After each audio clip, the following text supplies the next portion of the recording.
شیطانی چرخہ۔ آج تو شہباز شریف نے شیطانی چرخے کا نام لے لیا۔ یہ شیطانی چرخہ کون سا ہے؟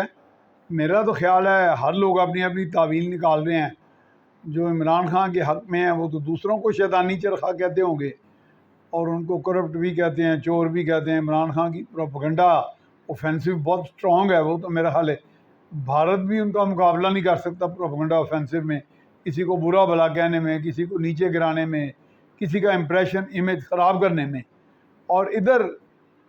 شہباز شریف صاحب جب کہہ رہے ہیں شیطانی چرخہ، تو اس میں ان کے جو ماننے والے چاہنے والے ہیں وہ بھی پورے حوالے دے دیں شروع کر دیتے ہیں کہ جی یہ اسرائیل کا شیطانی چرخہ ہے، یہ پلانٹڈ بندہ ہے، یہ جو کپتان ہے، اور یہ اس کی ڈاکٹر جو ہمارے حکیم سعید صاحب تھے، ڈاکٹر اسرار تھے۔ حالانکہ ہمارے ایک دوست ڈاکٹر منصوری کہتے ہیں کہ ایک کی تو تردید آ گئی تھی، لیکن دوسرے کی تردید کا آج کل ذکر نہیں ہوا۔ تو شیطانی چرخے تو واقعی ہمارے ہاں زیر زمین چل رہے ہیں، بلکہ زمین کے سطح کے اوپر بھی چل رہے ہیں۔ یہ جو اس وقت قوم کے اندر سچ کو جھوٹ سمجھنے کی اور جھوٹ کو سچ سمجھنے کی، بلکہ سچ کو بھی جھوٹ سمجھنے کی ایک عادت سی پڑ گئی، ڈال دی گئی، سیکنڈ نیچر بن گئی، آپ کی فطرت ثانیہ وہ بن چکی ہے کہ کسی کو کسی پہ اعتماد نہیں رہا۔ بد دیانتی سوچوں کی، بد دیانتی عمل کی، بد دیانتی پیسے کی تو ہوتی جو ہوتی ہے نا، وہ تو کہتے ہیں بدعنوان عناصر ان کی بے کو نہیں کی جائے۔ تو بد دیانتی تو سوچوں کی زبان کی اگر بد دیانتی ہے کہ آپ جھوٹ بول رہے ہیں اور بغیر اللہ کے خوف کے جھوٹ بولے جا رہے ہیں، یا آپ کے ضمیر بھی آپ کو ملامت نہیں کر رہا، وہ کوئی لیڈر ہے، کوئی ہیرو ہے، کوئی زیرو ہے، کوئی نیک ہے، کوئی بد ہے، تو وہ جب وسیع پیمانے پہ ایک میس لائز، وائٹ لائز ویسے انگریزی کا لفظ ہوتا ہے نا، میں ویسے اس میں اختراع کر رہا ہوں میس لائز، یعنی جس طرح ایک سمندر جھوٹ کا بولا جاتا ہے۔ یقین کریں آپ کوئی سچ بھی بول رہا ہو، باقاعدہ آیات قرآنی بھی پڑھ رہا ہو، اور بڑی بڑی مقدس ہستیوں کا، صحیفوں کا بھی تذکرہ کرنے کے بعد کوئی بات بیان دے، تو اس کا بالکل برعکس مطلب لیا جاتا ہے۔ اب لوگ کہتے ہیں جی، اب شہباز شریف کہتے ہیں اسمبلیاں وقت سے پہلے تحلیل ہو جائیں گی، یعنی اگلے مہینے، تو ویسے ہی وقت آ گیا، ایک دن پہلے ہو جائیں گی۔ اس کے اندر کیا حکمت عملی ہے وہ بھی دیکھنا ہے۔ لیکن ہمارے ملک میں حکمت عملی کیا ہوتی ہے، کون بناتا ہے؟ چند ایک لوگ ہوتے ہیں، وہ ہینڈ ان گلو ہوتے ہیں، ایک دوسرے کے ساتھ وہ ملے ہوتے ہیں، جیسے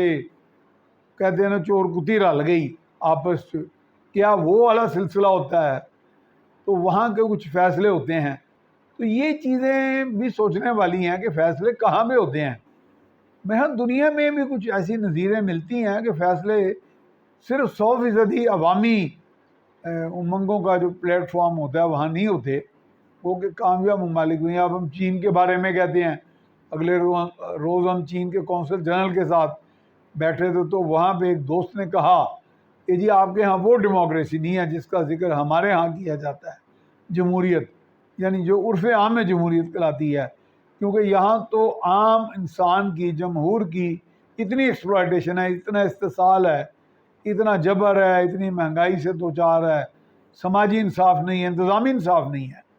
یعنی پٹواری کے بعد زیادہ انصاف نہیں ملتا، ایس ایچ او کے پاس نہیں ملتا۔ اور وہاں بھی آپ دیکھیں گے اس وقت آج کل کرمینالٹی اپنے عروج پہ ہے، گھروں میں چوریاں ہو رہی ہیں، لوگ اپنی عزیز وقارب جو خواتین ہیں ان کو گھروں میں رکھتے ہیں، وہ بھاگ جاتی ہیں، اور پھر اگلے دن وہ الٹا پرچہ ان شریف لوگوں پہ کرا دیتے ہیں کہ جی آپ نے اغوا کر دی ہماری بچی، اور ان کو بلیک میل کر کے کہ جی ان کی بدنامی، وہ بدنامی کے ڈر سے ان کو الٹا جو پہلے کوئی دیا ہوا، اور اپنے اندر شرمندہ بھی ہوتے ہیں اپنی کمزوری پر، اور پولیس کی نااہلی پر، اداروں کی نااہلی پر، تو وہ اس میں اور ان کو پیسہ دے دیتے ہیں۔ تو یہ اس طرح کے فراڈ، تو یہ بدعنوانی جو ہے یہ ایسی ہے جو حکمرانوں کی بدعنوانی سے بھی غالباً بڑی ہے۔ اور وہ جو بددیانتی جو بالکل بلا ناغہ، مطلب بلا ناغہ کی جاتی ہے جھوٹے بیانات کی شکل میں، جیسے اب 9 مئی کے واقعات کے بارے میں بھی کہا جا رہا ہے کہ اس میں فوج ملوث تھی، یعنی سوچی سمجھی سازش تھی، اس سے بڑا تو جھوٹ کوئی ہو نہیں سکتا۔ ٹھیک ہے، ماضی میں اور بہت ماضی قریب بعید جو بھی ہے، ایجنسیاں بہت کچھ کرتی رہیں، فیلر چھوڑتی رہیں، کچھ اس طریقے سے کام کرتی رہیں کہ اوپر سے کچھ دکھائی دے اندر سے کچھ ہو۔ لیکن یہ بات تو ایک عام فہم آدمی بھی سمجھتا ہے کہ یہ جو زہر آلود تقاریر کی گئی تھی اپنے ہی موسنوں کے خلاف، اپنے ہی امپائروں کے خلاف، اس نے لوگوں کو اور خاں کے خاص طور پہ جو عاشقان ہیں ان کو ان کے اوپر ایک ہی تاثر دیا کہ یہ جو امپائر تھے پہلے مجھے لے تو آئے، وہ بھول جائیں، لیکن یہ بڑے گندے لوگ ہیں، بڑے غلط لوگ ہیں، یہ فلاں ٹائم، اور جب اوئے توئے کیا، اوئے باجوہ، اوئے فلانا، تو پھر لوگوں کا بھی دل کرتا ہے کہ جو ہیرو کر رہا ہے ولن کو مار رہا ہے، ولن سے مراد ہے کہ جس کو وہ بطور ولن پیش کرتا ہے، ہم کیوں نہ انہیں ماریں۔ تو طاقتور ادارہ ہو، طاقتور فرد ہو، امیر گھرانہ ہو، وہ بڑی سوسائٹی ہو، پوش لوکیلٹی ہو، وہاں پہ غریب آدمی ہو، پسا ہوا ہو، محروم ہو، بھٹکا ہوا، بہکا ہوا ہو، اس کو حملہ آور ہونے کا وہی مزہ آتا ہے جو فلم میں ہیرو کو ولن کو مارنے کا آتا ہے۔ اب وہ جو مزہ ہم نے پیدا کر دیا قوم میں، وہ تو میرے حال جب ہم کہتے ہیں جی پب جی نہ کھیلیں بچے خودکشیاں کر رہے ہیں، تو میرا تو خیال ہے کہ یہ جو زہر آلود باتیں ہیں، یہ جو زہر آلود یوٹیوب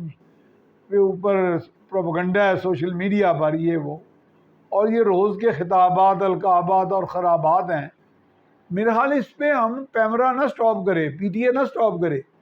ہم خود ہی فیصلہ کریں من حیث القوم کہ یہ باتیں سننی بند کر دیں، کیونکہ لیڈر کوئی ادھر کا ہے یا ادھر کا ہے، وہ صرف اپنے مفاد کو دیکھ رہا ہے۔ اس وقت واقعی ایک بات مجھے شہباز شریف کی اچھی لگی، اس نے کہا نواز شریف کو ووٹ دینا دیں آنے والے وقت میں، لیکن سوچ سمجھ کے فیصلے کریں۔ وہ واقعی وہ بریانی کی پلیٹیں، قیمے والے نان اور پروپیگنڈا اور جھوٹ کے اوپر یقین کر لینا، تھوڑی سی تحقیق کا ایک جذبہ پیدا کریں، ایک سیکنڈ کے لیے شک کریں کسی بات پہ اور اس کو پرکھیں۔ سچ کڑوا بھی ہوگا، لیکن سچ کچھ آفاقی سچ ہوتے ہیں جن کو سمجھا جا سکتا ہے، یہ کوئی اتنی مشکل بات نہیں۔ جیسے میں نے ابھی 9 مئی کی بات کی، یہ سچ بالکل سچ ہے کہ یہ مسلح افواج نے کام نہیں کرایا، اپنے ہی شہیدوں کی علامتوں پر حملے نہیں کرائے۔ اگر یہ سچ سمجھ جائیں گے تو باقی جھوٹ بھی آپ سمجھ جائیں گے۔ تو اس لیے خدا را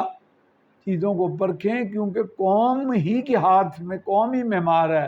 اپنی اس تقدیر کی۔ اگر قوم بھٹک جاتی ہے تو نہ ان میں وہ توانائی رہے گی صحیح کام کرنے کی، نہ ان میں توانائی رہے گی اپنی منزل کو پہچاننے کی۔ تو یہ جو ہیرو ورشپ ہے یہ ختم کر دیں، انتہاؤں میں رہنا چھوڑ دیں، یہ ایک دوسرے پہ لان تان کرنی چھوڑ دیں، یہ بالکل مسلمان کا بھی پیشہ نہیں۔ ہمارے تو کچھ ایسے بھی ہیں، آپ دیکھیں نا، ٹی ٹی پی کا جو افریت ہے وہ بالکل اپنا سر چڑھ کر بول رہا ہے اور قیامت ڈھا رہے ہیں وہ ہمارے ہاں۔ کیا وہ ظاہری طور پہ اتنے وہ برگزیدہ لگتے ہیں، دکھائی دیتے ہیں کہ جیسے انہوں نے اس کائنات میں کوئی گناہ ہی نہ کیا ہو، لیکن تمام گناہوں سے بڑا گناہ جو قتل ہے، اور وہ بھی ناجائز ناحق قتل، کتنے لوگوں کو انہوں نے جہاد کے لیے قتل کیا، کتنی بڑی قوتوں کو جو غیر اسلامی قوتیں ہیں یا اسلام کو دباؤ میں لا رہی ہیں ان کو کیا تو صرف مسلمانوں کا، وہ بھی نہتے بے دھیانے بیٹھے ہوئے، اپنے دھیان میں بیٹھے ہوئے۔ تو یہ بھی ایک سچ ہے۔ تو سچ کو تو دیکھنا شروع کر دیں نا، چھوڑیں نواز شریف کو، چھوڑیں شہباز شریف کو، چھوڑیں زرداری کو، چھوڑیں عمران خان کو، ان کے پیچھے نہ لگیں۔ فیصلہ تو کرنا ہے ٹھیک ہے آپ نے الیکشن میں، لیکن جھوٹ کو سچ میں سے جھوٹ نکالنا شروع کر دیں تو نتارا ہوتا جائے گا۔ اور دوسرا یہ ہے کہ ہمیں معاشی نجات چاہیے، اپنی معاشی پسماندگی سے اس کی طرف دھیان کریں کہ کون آدمی آپ کو کہیں پہ لے جا سکتا ہے، بین الاقوامی جو ایک جڑا ہوا، بڑا آپس میں جڑا ہوا ایک نظام ہے مالیاتی، اس میں راستہ بنا سکتا ہے۔ آج ایک خبر بھی آئی ہے کہ آئی ایم ایف نے کچھ مزید شرائط رکھ دی ہیں دوسرے جائزے کے لیے، یعنی ظاہر آئی ایم ایف سے مکمل نجات تو نہیں مل گئی، اب آگے چلنا ہے ہم نے ان کے ساتھ کچھ دیر، کچھ عرصہ۔ تو انہوں نے کہا ہے کہ زرعی سیکٹر جو ہے، زرعی شعبہ اور ریئل اسٹیٹ جو آپ پراپرٹی کا سیکٹر ہے، وہاں سے خاطر خواہ یا شاید بالکل ہی ٹیکس نہیں آ رہا، تو ٹیکس بیس بڑھایا جائے، کیوں نہ بڑھایا جائے؟ اس میں اگر کوئی اربوں روپے کما رہا ہے، اربوں روپے میں کہہ رہا ہوں، میں یہ نہیں کہہ رہا جو 2 روپے یا 10,000 روپے کما رہا ہے کسان اس پر لگا دیں، میں یہ کہہ رہا ہوں کہ کوئی اربوں روپے اگر کوئی کما رہا ہے تو وہ اربوں روپیہ جو ہے اس پر ٹیکس حکومت کا بھی حق ہے، عوام کا بھی حق ہے، ریاست کا بھی حق ہے۔